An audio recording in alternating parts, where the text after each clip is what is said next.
तीन तरह के लोग होते हैं, एक होते हैं पुअर माइंडसेट, एक होते हैं मिडिल क्लास माइंडसेट और एक होता है रिच माइंडसेट।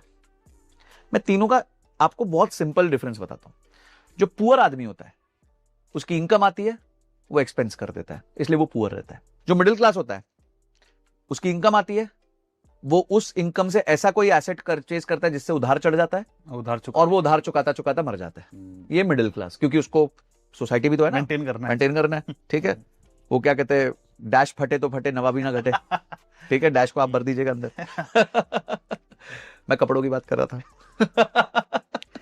समझने वाले समझ गए। तो ये है। और बट रिच माइंडसेट का आदमी क्या है, पैसा आएगा, एक्सपेंसेस कंट्रोल करेगा, एसेट क्रिएट करेगा। एसेट में क्या है, निवेश करेगा, घर खरीद लेगा, शॉप खरीद लेगा, कोई भी एसेट खरीदेगा जो आगे या तो बढ़ेगी या आपको कैश फ्लो देगी। ठीक है, दोनों में से कुछ भी है, नीड बेस्ड। अगर आपको लगता है मेरे को कैश फ्लो की जरूरत है तो कैश फ्लो बेस्ड एसेट खरीद लेगा। एफडी भी तो निवेश ही एक तरीके का, आपको 6% ब्याज तो दे रहा है। ठीक है, चाहे ज्यादा दे रहा है कम दे रहा है वो झगड़ा अलग है, पर दे तो रहा है। बिल्कुल।